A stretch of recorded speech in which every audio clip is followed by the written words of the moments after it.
You're listening to the AfterBuzz TV network, now the largest new media platform on the web, and your number one source for after-show entertainment. Very good, Gene. Johnson.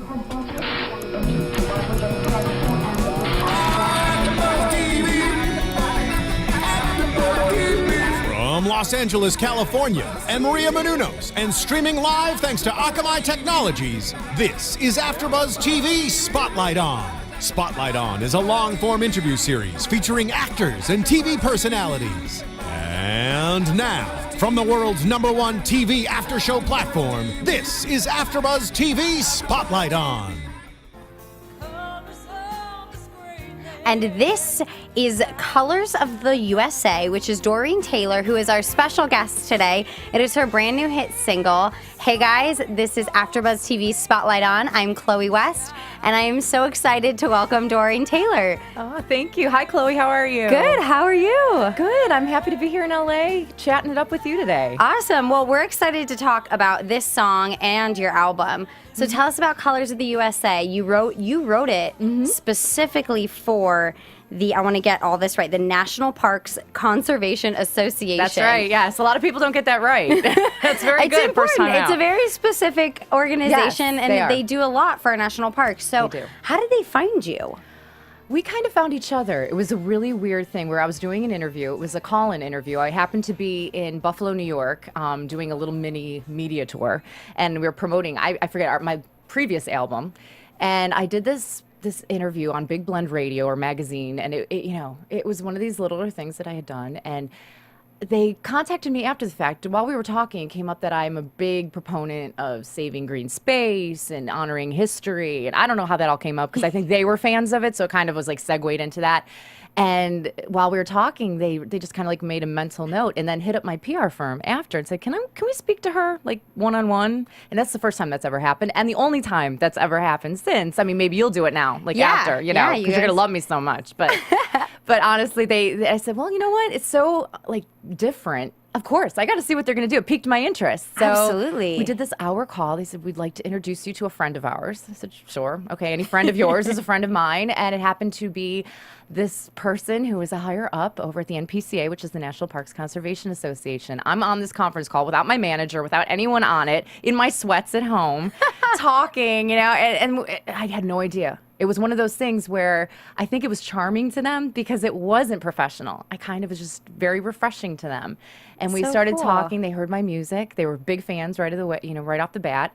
They came to Philadelphia, saw my kickoff concert on my tour, my magic tour. Nice. They were hooked. And then we started going back and forth. And then a year later, Colors of the USA was born. We decided to do this. I was chosen out of everyone in the United States to do this, to collaborate with the NPCA and to write a new anthem to protect our parks. It's really a song that could be here 30 years from now, 60 years from now. Yes. You never know. Yeah, it's one of those songs that, it might be like the next America the Beautiful or something. Because Your mouth to God's ear. That's what we're hoping for. That's the way I tried to write it, though. I really tried to write it with a modern little twist to it, kind of adult contemporary country flavor, because that's where my roots are.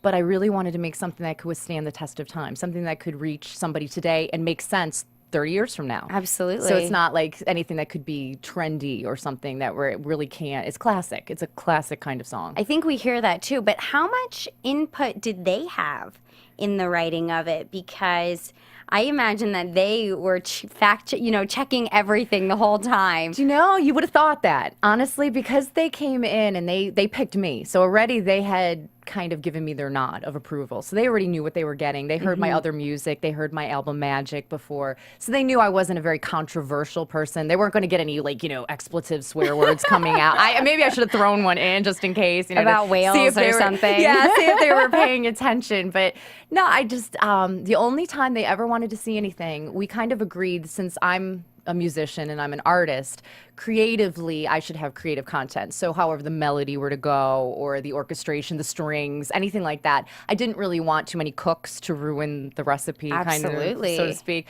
But I did let them approve the lyrics. And it was the quickest approval I've ever had. You would think it, having an organization that's so tied with government and everything Yeah, like it needs that, to go through so many you would levels. think, no, they saw it and they're like, we love it. And it was like within like an Wow. hour. And they went through all the chains of command, and that was it. I think we all all knew at that point that something special was starting to happen here. Oh, that is so great. And the reception has been so great for it. Yeah. How does that feel? Well, we launched it in a very unusual way. We didn't just do a normal, like, okay, let's release this and have a party. You kept it a secret until you performed it for them. We held it, and that was my gift to them. I said, well, first of all, this is their song. I'm giving this song to them for the length of the entire song. It's not like I'm saying, for 3 months, we're going to give 50% of the proceeds to you or something like that. Mm-hmm. No, for the life of the song, half of the proceeds of any download goes to them. It's because I really wanted this song to be completely about them. This isn't about me. This is about them. It's about us. It's the collaboration. It's really to get the message out there to help. And so part of the gift was to unveil it at their huge Salute to the Parks Gala at the Newseum. Wow. And I'm not saying museum. It's actually The Newseum. Yes, it's in I have to have DC. good diction here. The Newseum in Washington, D.C., which is an amazing It's very museum. cool. Yeah, and they did this huge Salute to the Parks Gala with, congressmen. My congressman from New Jersey came out. The congressman from where I grew up in Buffalo came out. It was so amazing that all these people were getting involved and coming out and supporting this organization and also supporting me and what I'm trying to do. And it was just amazing. I get cheered, choked up just talking about it because it's like being a musician, you work so hard and you have a lot of negative, you really do. There's so much rejection. There's so many things that you're like, why do I do this? And then you have a moment like that and you're like, yes, this is why I do this. I understand that all the rest makes sense. Absolutely. It reinvigorates the artist inside. Oh, totally. Especially when you write something specifically for an organization. I feel like that's very rare. Not many artists today can say that they found an organization and then they wrote a song for it that's going to be that new anthem. That's just really special. Yeah, and to have their kind of seal of approval to do this sight unseen. It's not like I had a song and they said, you know what, we love that song. And you pitched it to them, right? Yeah, can we have that song? No, they said, look, we want you to create something out of thin air and do something. And all we need to do is just make sure that it goes along the guidelines of what our mission statement is.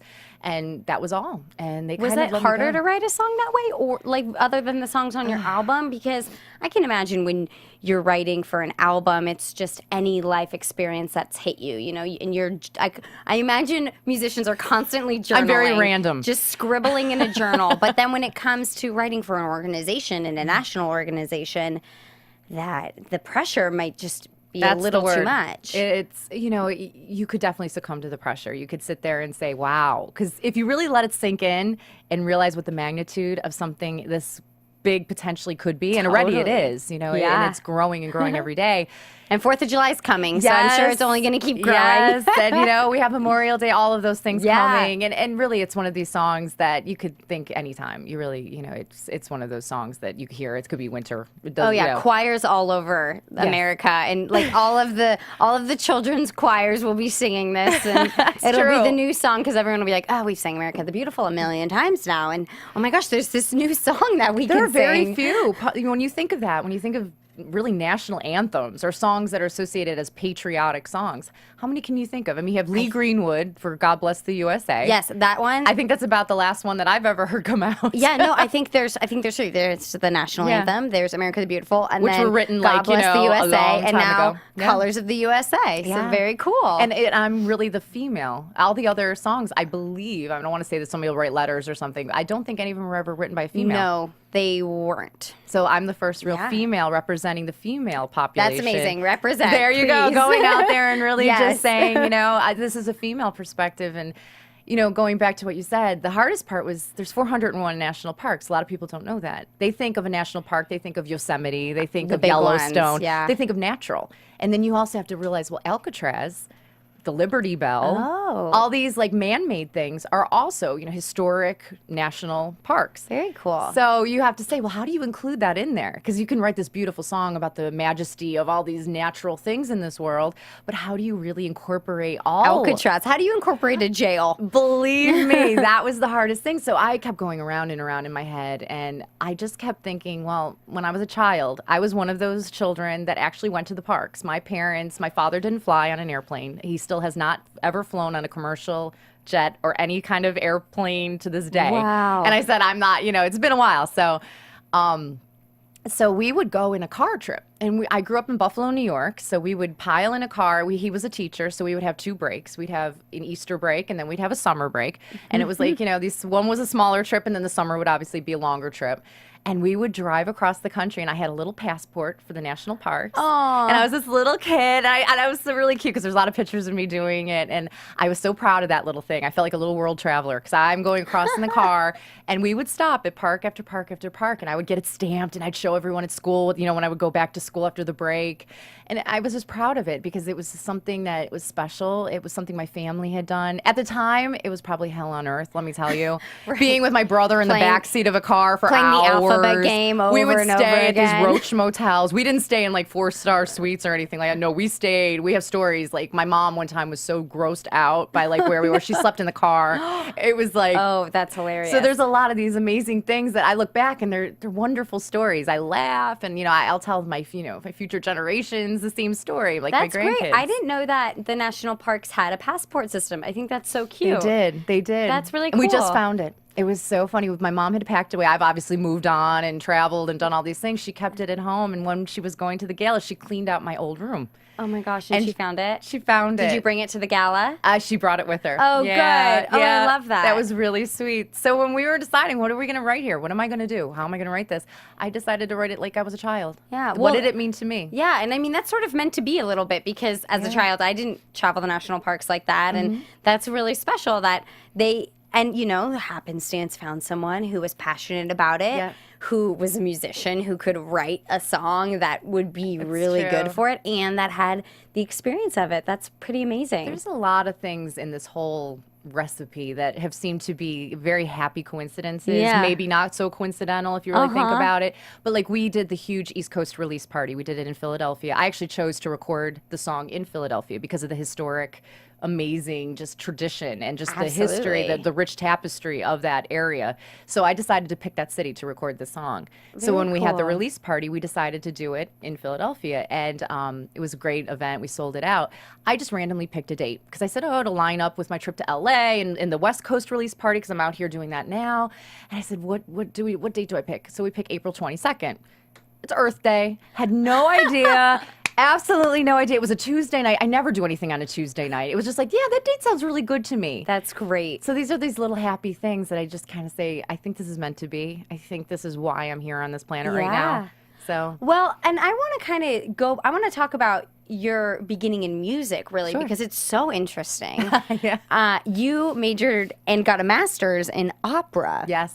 And so, how long were you the kid that was in like every play and knew you wanted to be a singer, or did you kind of not find? When did you find your voice?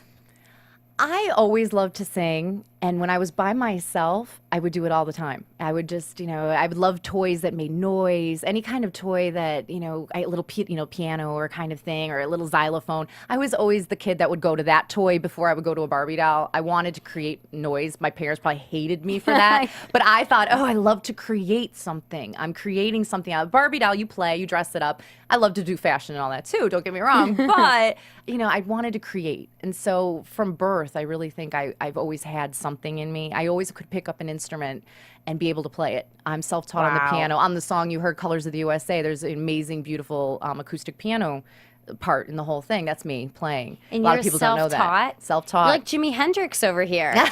Self-taught. That's incredible. Yeah, I don't really tell many people that because I don't want to take Wow. away like, oh, well, then you're not a real pianist or something. No, I really self-taught, and I actually taught lessons for a while. That's kind of scary. I hate that my students are going to come back wanting their money. Wait a minute, you didn't teach me properly. But no, I play from the heart. Oh, I just feel cool. what I do. And even when I perform, I'm classically trained in opera.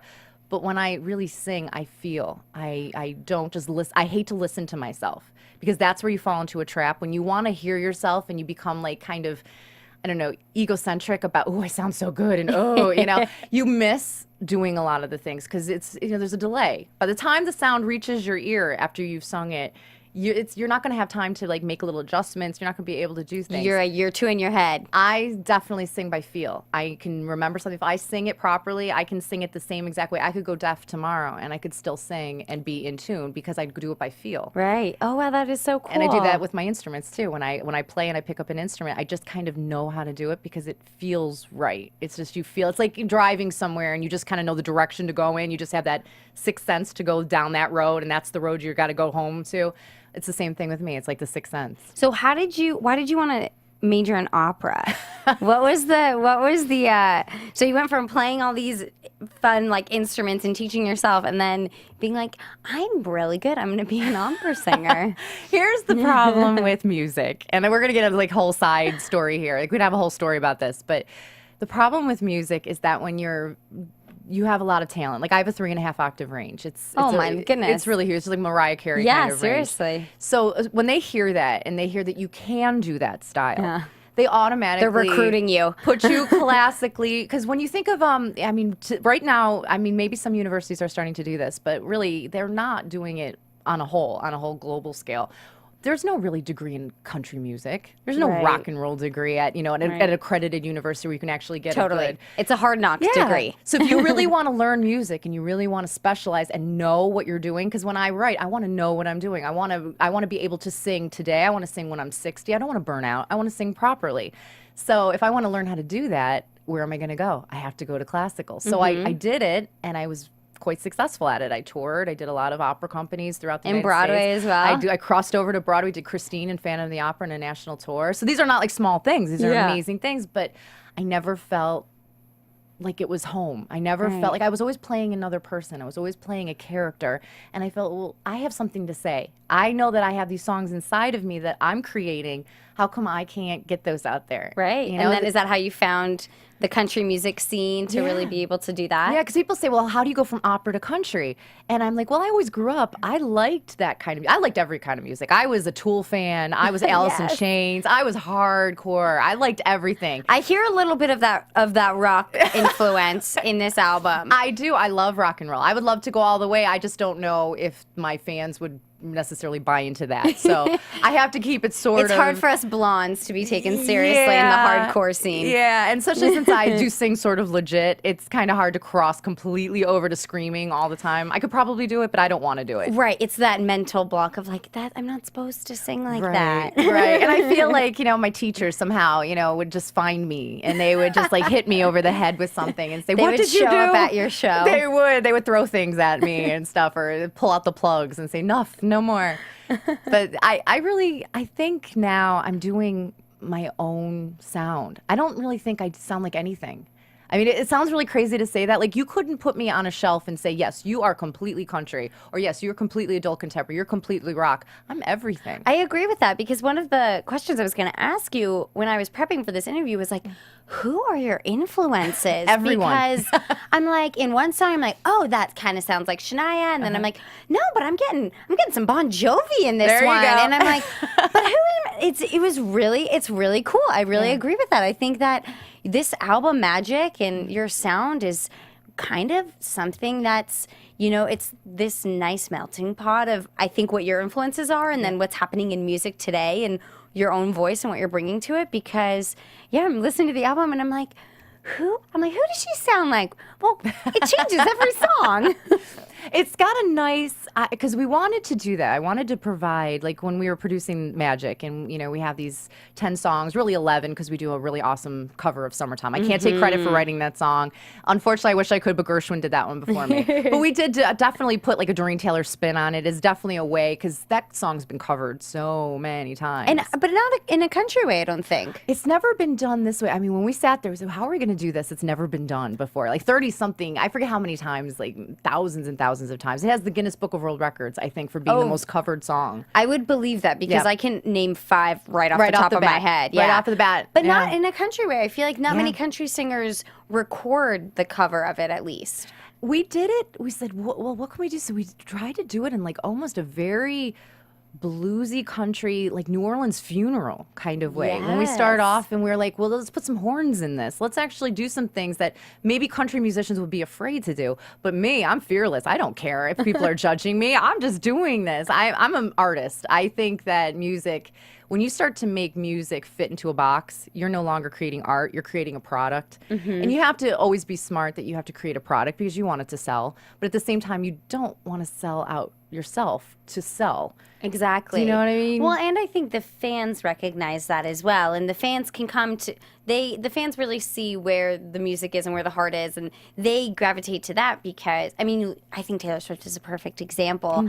She got so many no's and things. And they were like, well, you know, your songs aren't written that well. And then every teen girl was like, this song was written for me. Finally, someone's writing a song for me. So it's, I think you're right. I think when you create your own box, then that's people come into it versus trying to fit in somebody else's box. Well, and I think you're right about the fans. I think they know when it's fake. You really know. Like, even I do all my own social media. At this point, I have tens of thousands of fans on there that are really, it's me. I try to always tell them it's tough and it's really hard to have that kind of personal connection. And I know it's getting harder and harder as the numbers increase exponentially, but I still try to, even if I do it 1 day a week or I do it 2 days a week, I try to say, hey, you're the guys that were there from the beginning. I can't turn my back on you now. You have to, you know, this is part of the journey. And I want to know what they're thinking. I want to know, hey, sometimes like I'll put a picture up because I have a billion pictures all the time. That's like one of the things. I do a lot of photo shoots. I used to be a model, God, back in the day.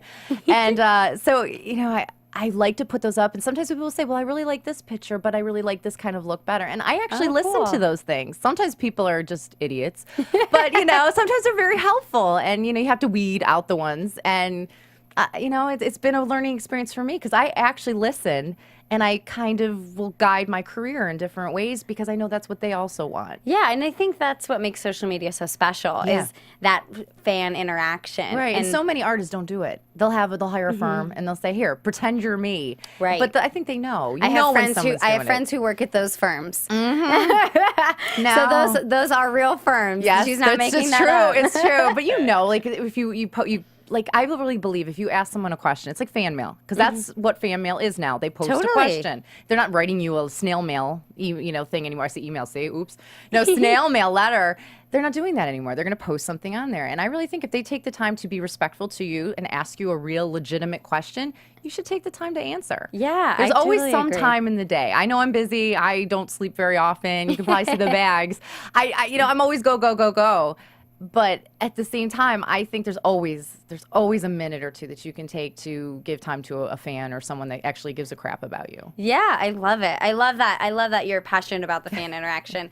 And I actually, for all the fans who are watching, I really want to get into the album. And one of the things that I like to do when we have artists on is I like to go through song by song because Awesome. we're a long form interview, and in the shorter ones we don't really get to do that, and I just think that's something that that's special, and I love to hear, because for someone like you who wrote every song except the summertime one, I love to hear about the process and There's being lots of a stories. musician, and and so let's go ahead. So her album is Magic, and let's just start with song number 1, which is Last Call. Okay.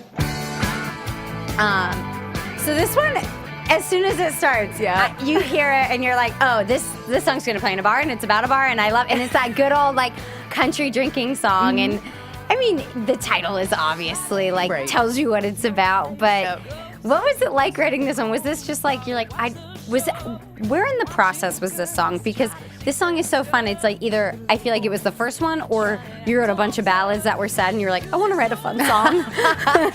It's funny because a lot of my music, as you go through the album, you hear it has a very woman-empowered kind of feel. It's like, I don't need a man. It's a lot of commentary about society. There's a lot more than meets the eye in my lyric. So when I try to write a lyric, it's deceptively simple. I guess that's the way to say it. So when we were deciding about, like, I don't know where the inspirations were coming from for this album, but they were coming like every day. Sometimes several songs a day were coming into my head. I had to stop it because it was maddening. Oh my gosh. But when this song came, I really was thinking about like when I was in college, and I would sit there and observe. I'd be that girl watching these guys kind of when those ugly lights, because originally I had the word ugly lights in there, and that was going to be the Yes. name of the song. Oh. When you're trying to get somebody and you're talking to them all night, and then all of a sudden those lights go on at the end of the night, and you're like, oh my God, who have I been talking to all night? And it's the alcohol, and everybody looks a little better and better Oh, of after, course. the Got those 3 beer drink rule. goggles on. Yeah, Of course. So it was really a very tongue-in-cheek kind of funny commentary, and it's a cute song. And so when I brought this, I actually collaborated with a great songwriter, Joe Mass. This is really 50%. This is the biggest split. Most of the songs okay. really were like majority. Every word has always been written by me on this album. Okay, but he cool. came in. I brought in a very sexy. This was a really sexy song at first. It was more of like a strip club versus a bar club, I would think. And he said, "Why don't we do like a bare naked lady kind of thing? Like with a little Yeah. just fun, happy, whatever." So he started playing this groove, that groove that you're hearing, and then all of a sudden I started singing my words and making a melody on top of that groove, and that was how it was born. Very cool. And yeah, what's interesting is I feel like the lyrics, so you were saying they were very female empowering, and I totally hear that. And it's almost a little bit, I feel like lyrically, a Miranda Lambert, like kind of hearing like powerful woman, like don't tread on me sort of thing. And but your sound is kind of like Reba meets Shania for me a little bit. I'm like, I turned it on and I'm like, oh my gosh, this song could have easily been on any of their albums. Like, so cool. And like, it's what makes it so fun, and what makes your sound so different is because Reba and Shania, they were female empowering as well, but I think that you bring a little of that Miranda grit that everyone is now hearing on the radio. I'm a good girl with a touch of badass. I really am. That is really me. I mean, I definitely do a lot, like you said, for charity. I'm a good girl, what you see. But, when I start writing music, it's like the real me comes out, and I start saying it like it is. And I don't hide. I do not hold back. There's been times where people would say, maybe you should censor this. Maybe, Bible part of America will not like Last Call for Alcohol. It's going to be offensive to people. I said, you know what? Then I'm sorry. That's just what it is. I know I'm not swearing. I'm not saying anything. And terrible. It's real. I mean, come on. Yeah. Who hasn't, who over 21 hasn't They don't want to admit it. Experience. I mean, we watch those Amish shows on TV now. Yes, I love those shows. And those are the people that are supposed to not do those things, and they're doing those things. Yes. So everybody's doing They those go things. crazy. I love that show. Oh, yeah. Amen.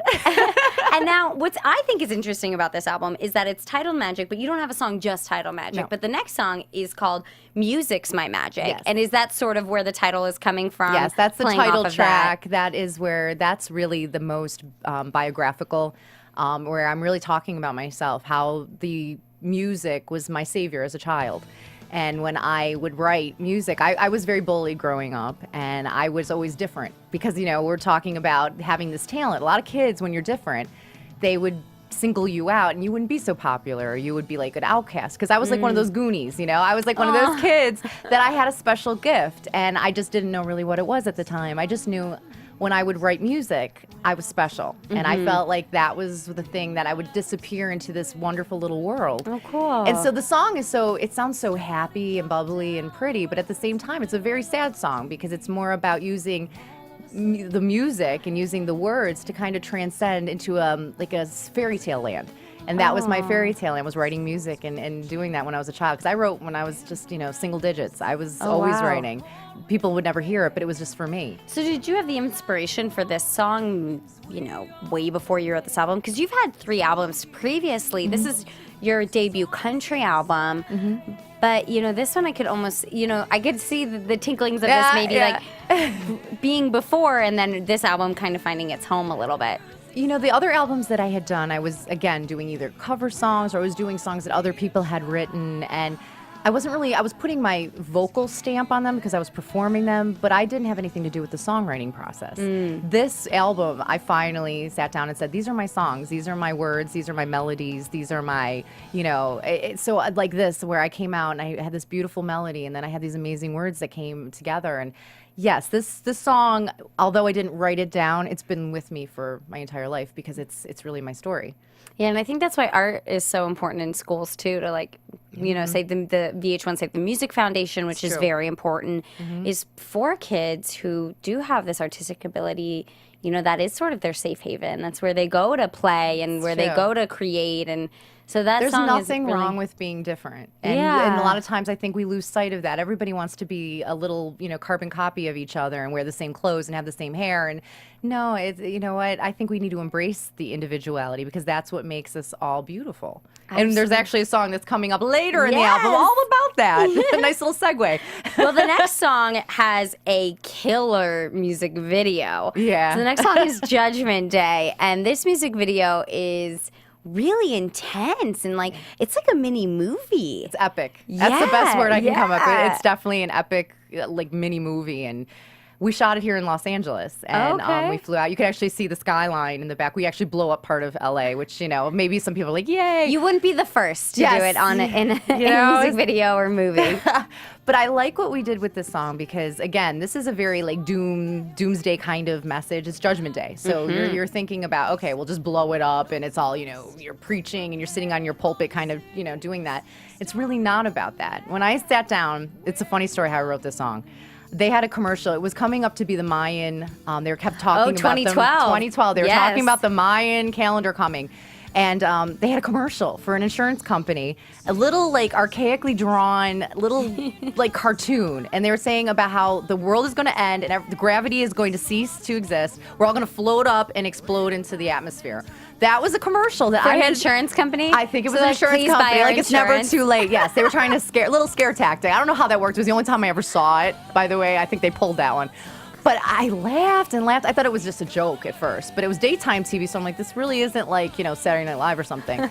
So I sat there, and then about 5 minutes later, it stuck with me. And I'm like, what if they're the right people? What if they know something funny. we don't know? And I'm just sitting here laughing at them. So then I started thinking, what would I do from now until the end of the year? How would I change my life? How would I, make things different? And I said, we never know what day it's going to be. It could be tomorrow. It could be, 300 years from now. We don't know. But while we are on this planet, we should just really treat each other with respect, and because we're all we have on this planet. We're in this together. Everything else doesn't matter. We're here, and we're all supposed to be a team. It's a little bit like that mantra, sort of live every day like it's your last. Yeah, and respect the people while you're here, because a lot of people are so self-absorbed. They don't see that there's another world around them. They're only in their little bubble, and there's a lot of different people that are here, trying to all do the same thing. So let's just all get along. It sounds like an old little cliche adage, but let's just let's get along. Yeah, before school every day, my dad used to say,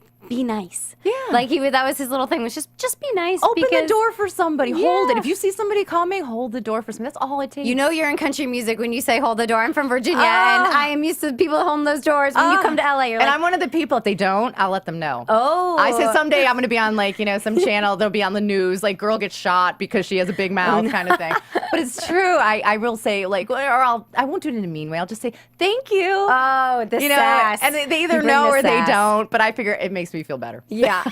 Well, the Judgment Day was one of the main songs that I was like, I hear her rock and roll in here. I hear that rock and roll. I hear Reba in there. I Yeah. hear Bon Jovi in there. I could hear Bon Jovi covering that song any day of the week. Absolutely. I think that song sounds like Bon Jovi wrote it for Martina McBride. It's a Yes. little Independence Day. Yes. Martina McBride's Independence Day sort of Yes. meets Bon Jovi, and then with your little spin on it, because I'm like, that doesn't sound like Martina, but girl could the vocals in there are definitely up I like there. that you say that because I think Martina is one of the most legitimate singers out there, not Ooh, just for man. country, but really the things she can do with her voice are really very talented woman. Incredible. I have tried to sing many of her songs, and it is embarrassing. And that's when I know, when I try to either play the video game Rock Band, and I can't play the instrument well enough, or I try and sing someone's song and I can't hit any of the notes that it's telling me to In hit. My Daughter's Eyes, that song, I had to Ooh. sing it for a wedding once, and she just has a timbre and a break in her voice, her upper register, that it's just it's painful when I try to do it. My breaks are in much different places. Yeah, and your voice sounds a little lower, much lower than Martina's. it's funny because when I was in opera, I was the highest voice type. I was a coloratura soprano. Oh, wow. But throughout my training and trying to take the classical out, but keep at least the proper way of singing, but try to mainstream it up a little bit. Yeah, my voice has dropped. Even my radio voice, it's very low.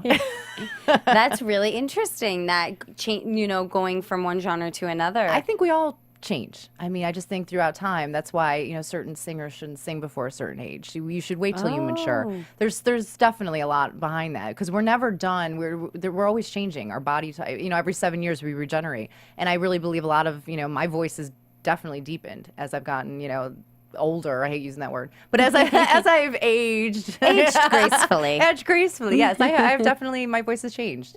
And now this next one, Another Rainy Night in Memphis, is a sad song. Yeah. Oh, I mean, the title is a absolutely perfect title for how it sounds, because it sounds like it's going to be, this is like in a movie when that character is just staring out the window and the window has all those raindrops on it. You see it. I tried to paint it when I wrote this because I had a very distinct image in my mind when I was writing it. And this song, I think on the album, is the most me. Like Music's My Magic is very, biographical. This one is just, if you were to look at my soul and you were to take out my heart and hear what I hear in my head or feel what I feel in my soul.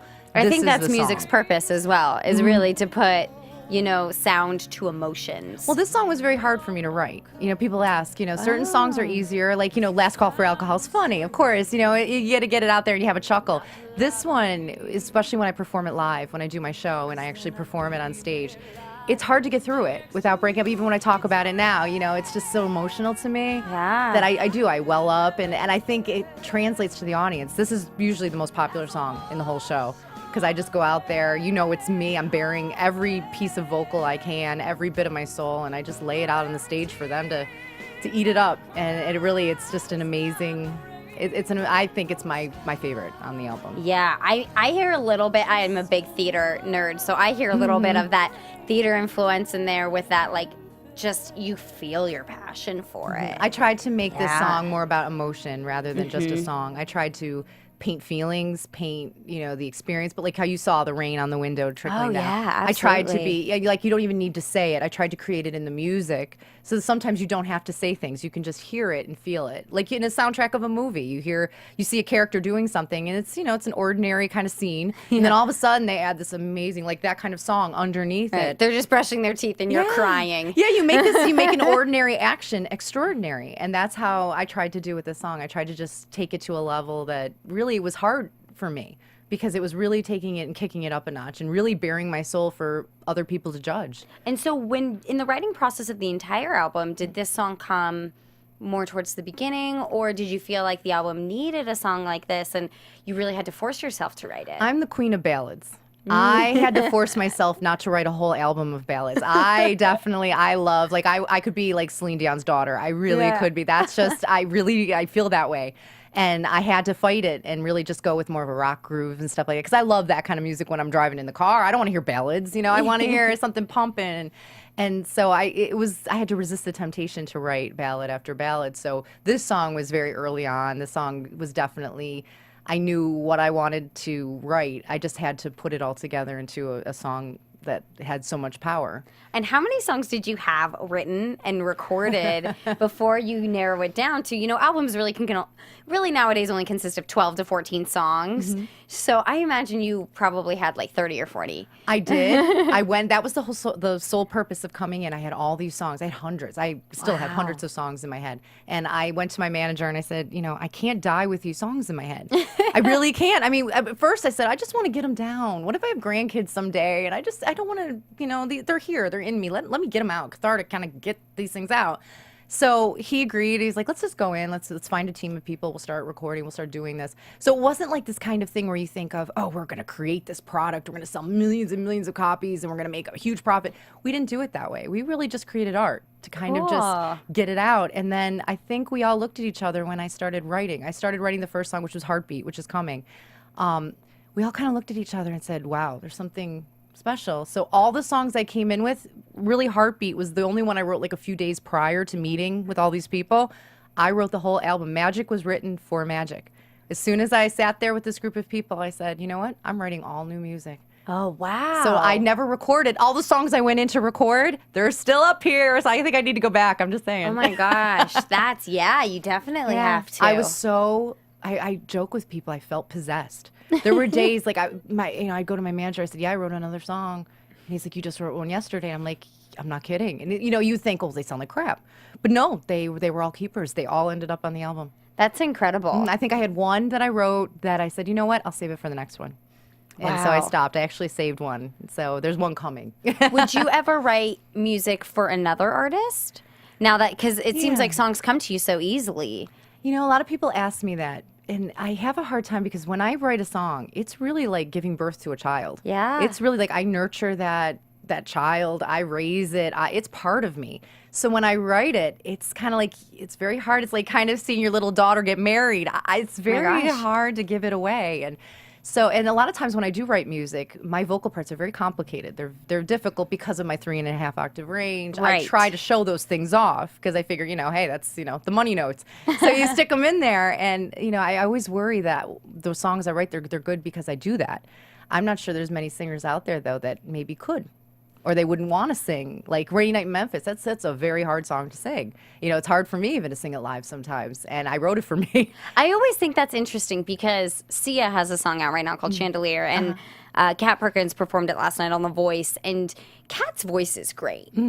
But Sia, I literally think Sia writes songs like, what's the hardest thing I could do with my voice? That's what I do. And that's so interesting to me because I'm do. like, how, like, musicians, not only do you record, but you perform live. And so how is it going from the studio to the stage when you write a hard song like that? When we recorded Magic, I went in. A lot of people, you think, okay, with recording and Pro Tools and all these things, when you're in the studio and you're recording, you can take a million takes. You can add, pitch. You can pitch correct everything. Vocoder or something. You can do something. We didn't use any of it. We kept this wow. really raw. When I went in, and every single song on the album, I sang it twice.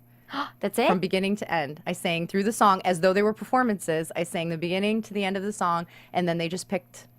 Wow, that's rare. I said that That's because I'm very a better rare. performer because of my theatrical experience, and that I've always been a stage performer. I've always been a live performer. I do something. I add a little something when I think I'm singing live.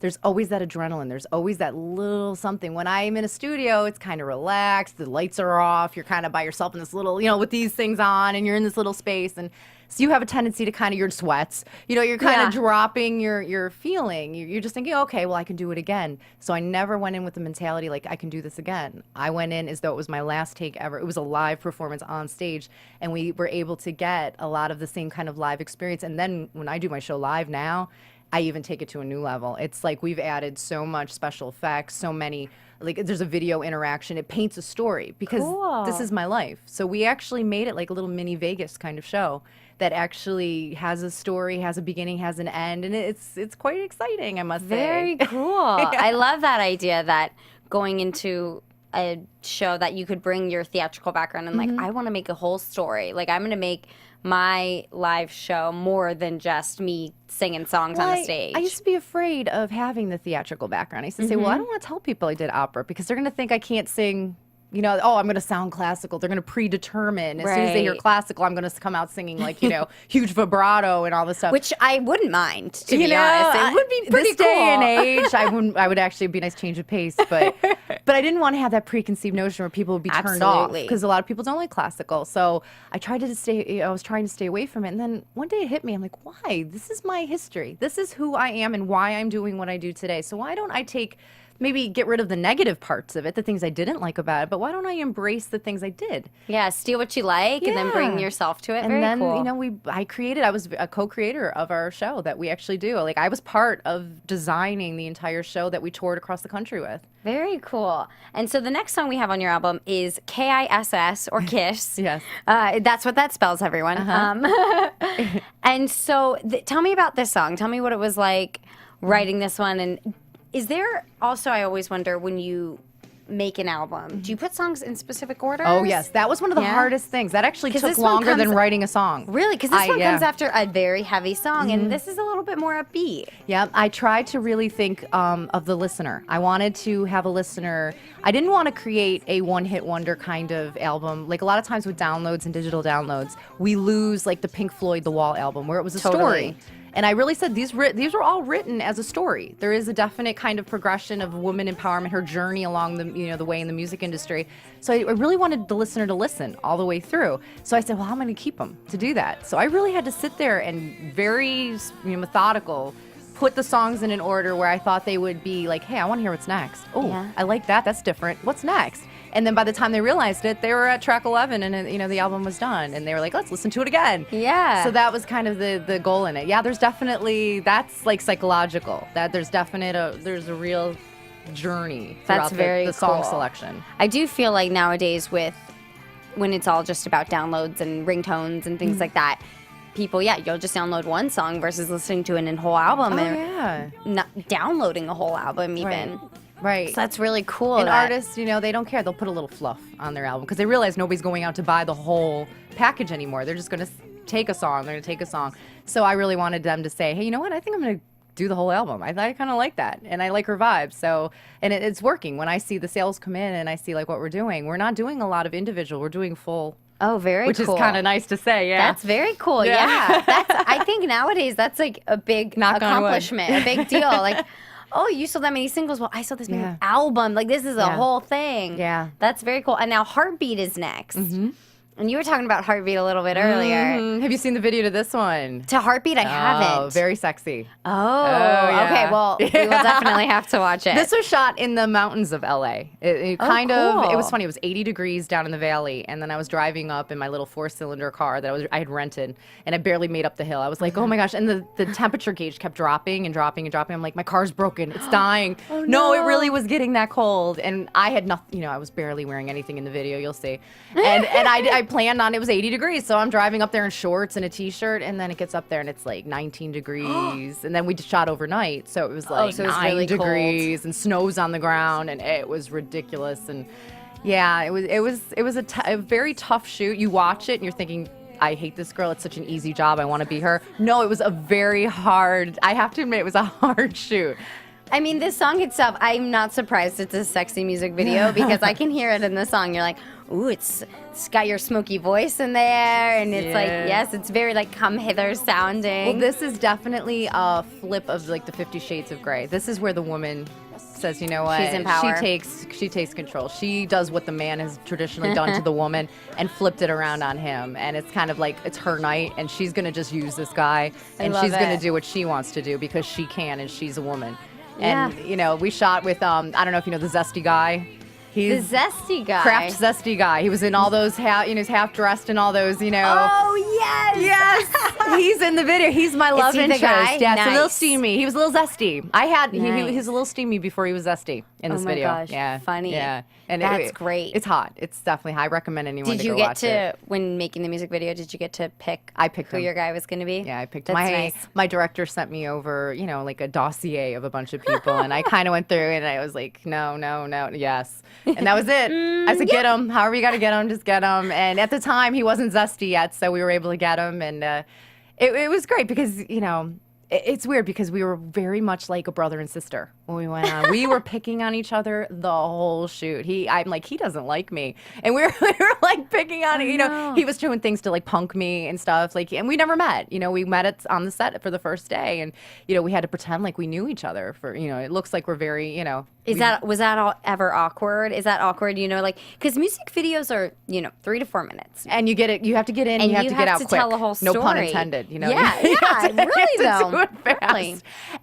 We did it. We shot the love scenes at the end, and so you got to know each other a little bit. Well, it was 13 hours. I was sick as a dog. I had a major cold. Oh, no. I was cold, literally and figuratively, and every other way. I got to the 13 hours into the shoot, and I said, you know what? I just don't care. Get it over with. Just do what you gotta do. I just don't care. And and it came out really nice. It was just the right intensity, and it was very. It's not a tacky kind of thing. It's not dirty or anything. We did it in a very suggestive way. Like nobody takes their clothes off. I was a little disappointed, but but honestly, nobody did it because we really wanted to make it more about the mind and watching it. When you stop the video, even after all these times I watched it, I go, you release the breath because you're sitting, you don't even realize you're doing it. You're holding your breath through the whole time because there's something about it. It just gets your mojo. It's the anticipation of what might happen. I'm getting all excited just sitting here. I love it. You're playing off of people's imaginations. You're like, I'm gonna let you imagine what happens. I think we need to go back. We need to go back to that a little. Let the mind work a little rather than showing everything on a silver platter what's going on. Let the mind kind of fill in the gaps, and we did that, and I really think it was effective. That's smart because I honestly think people's imaginations go way further than what you could ever show. And that's what people have said because, I've talked to people and they're like, they think we had a relationship. They think, oh, like if you ever go to date someone, they're jealous of it. I'm like, wait, I didn't even know you when I shot this. And, it's just, it's very, there's something about it. That's awesome. Well, people need to go watch it. That sounds YouTube. like a complete departure as well from the Judgment Day music Yeah, videos. So yeah. that's cool that you get to do these really different ones. And okay, so next we have Good Girls Want to Be Bad, which you actually earlier in the interview kind of, I think, made a little suggestion towards this. You were saying you're just this good girl who like kind of has a little bad side sometimes, and that's cool that this song is that sort of what this song is about? Like you just it's being really polite and sweet. Like, because when I heard it, I'm like, oh yeah, like finally the good girls. Because I think right now in music, in pop music at least, there's definitely like Rihanna, Miley, they're just topping each other with what's the craziest thing. Yes. And not everyone is like that. No, and it's ruining it for those that aren't, that maybe are a little square, per se. I think, like, I grew up, I'm a modest person. I don't believe, like, I would never be nude in any ever shoot. Like, people have asked me, would you ever, shoot for something? I won't ever do it. I don't care how much money. I don't care what there is on. There's nothing on the planet that would ever get me to do that because I just don't believe in it. But yet at the same time, I also can, there's times you just want to have fun. And yet society itself, because you're either one way or you're the other way. There's nothing in the middle. And I think we're all in the middle. I think we all have that time where we can just go either way. And that's what this song is about. Where we're expected to be either this way or that way. And sometimes you can just be both. Yeah, sometimes you're like, I go out on Saturday night, but then you're back in up early church on Sunday morning. Absolutely, And that's exactly what the song is about. Sometimes you just want to let your hair down, and that was the thing about the censoring. They're like, you talk about stripping your clothes. I'm like, it's symbolic. You're taking your hair down, you're taking off your clothes, you're kind of shedding the layers of these kind of things that society has cast upon us as women. And that's what we're shedding. It's symbolic. And people are like, oh, you got to edit it. I'm like, we're leaving it. Sorry. After you wrote a lot of it, did people have their inputs of you want to edit and things like that? And how much of that do you listen to as an artist? And, because I feel like you have to listen to a little bit, especially if it's producers or, the record company or something like that. I'm smart. I'm not... I am stubborn at times, but I'm also smart about it. There are times where if someone really pitches a good argument and they have to make a good argument. They can't just say, I don't like that. It doesn't make sense. Well, why? Tell me why. If you explain a rationale behind it that's actually going to speak to me as an artist and why I wrote it, if you can convince me over my point, then I'll go with you. I always told people when I was in the studio, look, I'm not going to ask for much. I'm never going to fight. I'm very agreeable. I go in and I just do it. But if I do fight about something, listen, because I actually mean it. Because you're passionate. That's the one thing I actually mean. All right. Well, the next one we're going to listen to is Perfect for Me. And now tell me about this one. So I like the idea that we're telling a story now. So now we just had Good Girls Want to Be Bad. And now Perfect for Me is this love song. And this is actually a love song to yourself. This is really about... kind of when I was bullied, and I was talking a little bit earlier about that in the interview, where I really was picked on and I was bullied all through high school and I was just different. I just was made to feel like this wasn't perfect. And finally I got to the point where I was like, look, I'm happy about myself. I like who I am and that's perfect for me. I may not, my hair may be out of place. I may have lines on my face, things that are just normal things, but that's what makes me special. If we're all the same in this world, it's pretty boring. Yeah. Those are the colors. And this song quickly became an anti-bullying campaign. This song quickly became linked to LGBT community. Cool. All these things I never even thought of when I was writing, because this was just really my story. But so many people were connecting to it. I had fan mail from males. Because I thought this is a definite female song, because we're feeling that. We always, I didn't even think that men feel this as well. Little boys think they always have to be perfect. They have to have a car. They have to have the right, shoes, this, that. Or play football or basketball, Yes, and if they don't play sports and they don't fit in. I didn't realize. So when I got my first fan letter from a guy saying, thank you for writing a song, even though, I know that you say that this is for a female perspective, it relates to me, and thank you for doing that. I thought that's so special. That was when I realized that what I did was making a difference, and that was what I was really very happy about. I think that shows, too, when you really write from your heart and write what you were feeling, even if it's like from your younger self, how many people can still connect to the truth of it all. Yeah. Sort of going back to what we were saying with fans connecting to, they know when it's true. Right. They Be know true. When it's, yeah. Be true, because they're going to know. And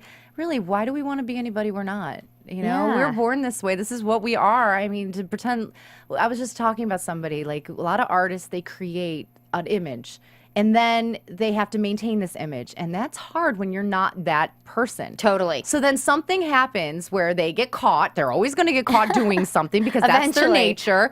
And then everyone's like, oh, how could that be? They were so good and they were this and they were that. And you're like, well, really, because you've created something that can't withstand the pressure that it's under, it's going to crack. Yeah. So if you're just true all along to yourself, if you live in the light, you can't get out in the dark ever because there's nothing, you know, you're always living in the light. That's So- great. That's really a good line. I love that. Now this next one, Better Call Me a Lady, is maybe one of my favorites on the album. It's I like it because it's like the little queen bee sass going on right in this one. It's, you know, yeah, you can do all these things, but I am a lady at the end of the day. Yeah. It's funny. This was the last song that I wrote for the album, and Oh, I really felt like wow. it rounded out the sound of the album. I felt like it was the song was needed to kind of just tie it all together. And I was talking to a guy on the phone, and this is a true story. And he was talking to me, and the whole conversation, he never called me my name.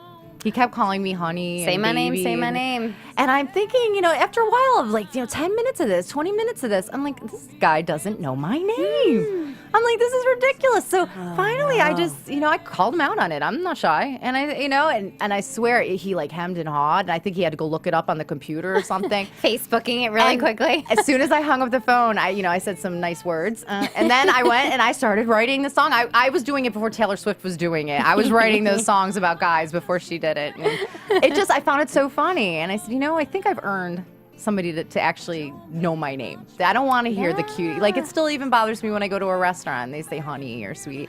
I think, you know, it's all right, but I just think, you know what, I've paid my dues. I think I'm, you know, call me a lady, you know, kind of thing. And Yeah, I like it. that's, I like taking that strong foot. Yeah. And then we have Baby Come On. Yeah. Yeah. And this one is kind of, I feel like this one is a little, it's kind of like Heartbeat a little bit. It's a little like sexy, sassy. And so you're kind of ending, this is the last one that you wrote on the album. So is this just kind of like the fun one to end it on? This was definitely a merge. We did a style that I don't think has ever been done before, since, during, ever.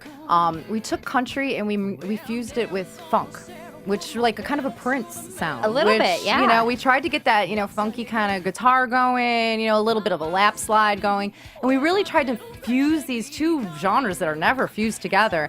And I was so happy with what was created because it was It's something awesome. very unusual. It has a little rock and roll, it has a little of everything. It's one of the best live. I think it's fun. People get on their feet. Oh, I'm It's just sure. really that kind of song. And When you hear a funk yeah. beat, you can't not you dance. can't. Like right now, my toes tapping just because I'm hearing it. And it's, again, right back to I don't need a man. I'm going to take my time. You're not going to tie me down. It's when I'm ready, I'm ready. Stop telling me. Like, I even talk about my mom in there, you know, where's my little grandbabies, you Yeah. know? And then I laugh about it because it's just, it's society always saying you need this, you need this, you need this. But you know what? This is what I need. And this is what I'm going to do. And it's working for me now. Awesome, I love it. And I just want everyone to hear Summertime and hear your cover of it because it is very, very cool and different.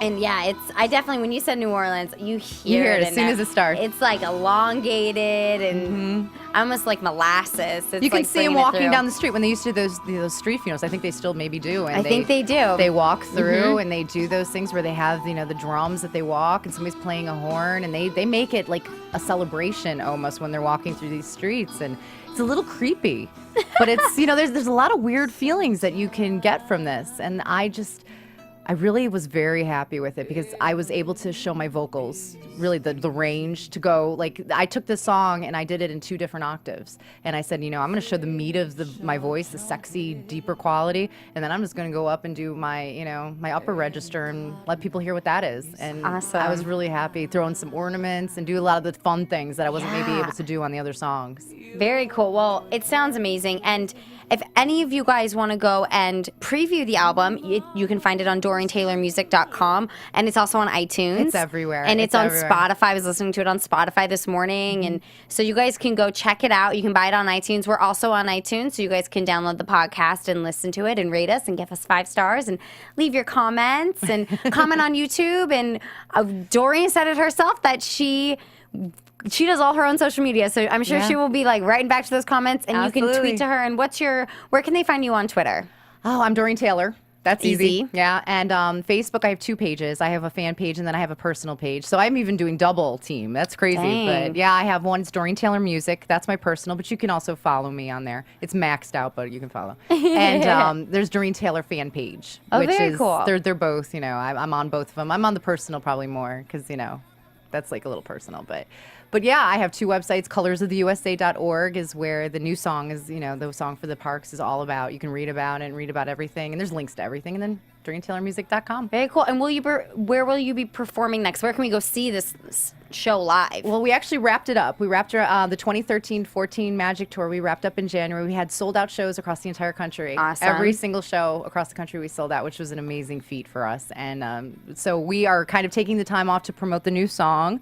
We are here in the West Coast right now to do a amazing West Coast release party. It's a private party in the Hollywood Hills at a celebrity's home. Whoa. I said if you want to talk to me later, I'll hook you up. Okay. Yeah. Okay. It's gonna be really hot here, so hopefully there's a pool. I think I'm gonna be pushed in by accident.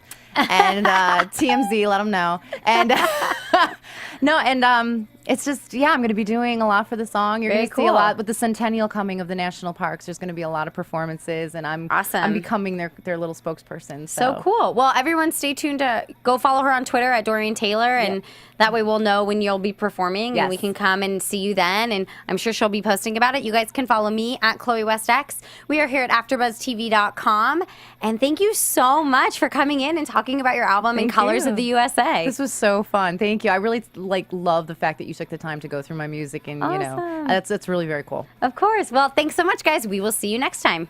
From executive producers Maria Menounos, Kevin Undergaro, Phil Svitek, and the entire AfterBuzz TV staff, we would like to thank you for listening to the AfterBuzz TV network.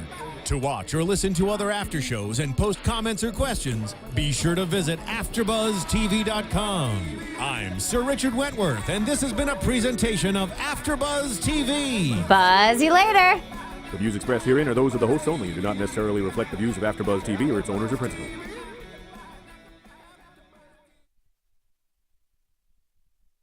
Thank you for watching AfterBuzz TV on YouTube. For more of your favorite after shows and interviews, subscribe to our channel here, and be sure to share your opinion on the episode in the comment section below here. We'd love to see what you guys are buzzing about. Thanks again. Buzz you later.